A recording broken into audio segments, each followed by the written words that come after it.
20 লাখ টাকা চাঁদা না পেয়ে দোয়া মাহফিলের রান্না করা খাবার ফেলে দেওয়ার অভিযোগ উঠেছে বিএনপি নেতা কাজী খায়রুজ্জামান শিপনের অনুসারীদের বিরুদ্ধে। গেল শুক্রবার বাগেরহাটের মোড়েলগঞ্জের ব্যবইখালী ইউনিয়নের উত্তর সুতালড়ি গ্রামের নূর আলী হাওলাদারের বাড়িতে এ ঘটনা ঘটে। স্থানীয়রা জানান, প্রবাসী জাহিদ ইসলামের শতবর্ষী অসুস্থ বাবা মাকে দেখতে সম্প্রতি গ্রিস থেকে দেশে ফিরে ঢাকায় একটি হোটেলে ওঠেন। পরে বাবা মায়ের রোগ মুক্তি কামনায় গ্রামের বাড়িতে দোয়া ও মিলাদ মাহফিলের আয়োজন করেন তিনি। ওই অনুষ্ঠানে দাওয়াত দেন স্থানীয় বিএনপি নেতাদেরও। শিপনের অনুসারীদের ভয়ে দেশে ফিরেও গ্রামের বাড়িতে যেতে পারছেন না ওই প্রবাসী। প্রশাসনের কাছে অভিযোগ করেও প্রতিকার পাননি বলে অভিযোগ করেন প্রবাসী জাহিদ ইসলাম। উপায় না পেয়ে এনসিপির 2 শীর্ষ নেতার দ্বারস্থ হয়েছেন বলেও জানান তিনি।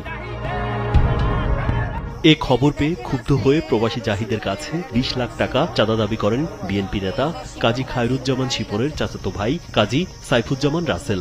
চাঁদা দিতে অস্বীকার করায় রাসেল তার ক্যাডার বাহিনী নিয়ে জাহিদের বাড়িতে গিয়ে দোয়া মাহফিলের রান্না করা খাবার ফেলে দেন। এ সময় রাসেলের সঙ্গে ছিলেন শিপনের অনুসারী লোকমান হোসেন খান, মহিউদ্দিন জিলান, মাসুদ খান, নজরুল ইসলাম ব্যাপারী সহ 10 থেকে 12 জন। রাজীব বিশ্বাস, কালবেলা।